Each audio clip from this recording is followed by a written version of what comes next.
कृष्णा जी कहते हैं, हिंदू धरोहर में एक अद्भुत व्यक्तित्व है उनकी वाणी, जो भगवत गीता में प्रस्तुत है।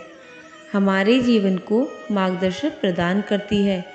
कृष्णा जी के शब्दों में हमें जीवन के मूल तत्वों का सार मिलता है। कृष्णा जी ने गीता में कहा है, कर्मणे वाधिकारस्ते मा फलेषु कदाचन। इसका अर्थ है कि हमारे कर्तव्य को पूरी श्रद्धा और समर्पण के साथ निभाना चाहिए। फल की चिंता नहीं करनी चाहिए।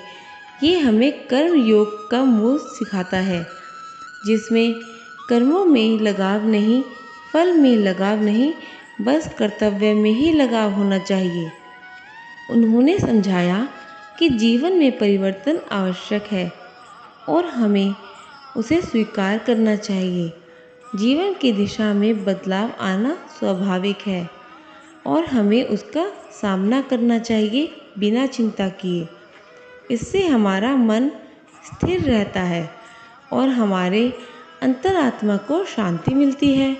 कृष्णा जी ने प्रेम और समर्पण का भी महत्व बताया।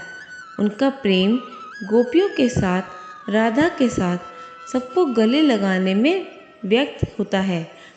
ये हमारे लिए एक संदेश है कि प्रेम में मेल जोल हमारे जीवन का एक अत्यंत महत्वपूर्ण हिस्सा है। हम सब इसके एक दूसरे के साथ प्रेम से जुड़े हैं और इस प्रेम को बनाए रखना चाहिए।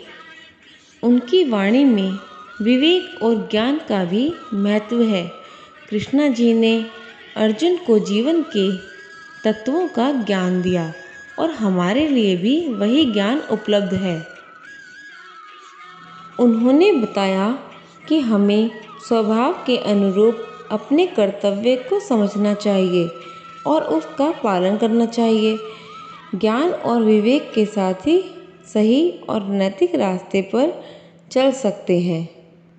भगवान कृष्ण ने अधर्म के प्रति समर्पण और उनका सामना करने की क्षमता को भी सिखाया।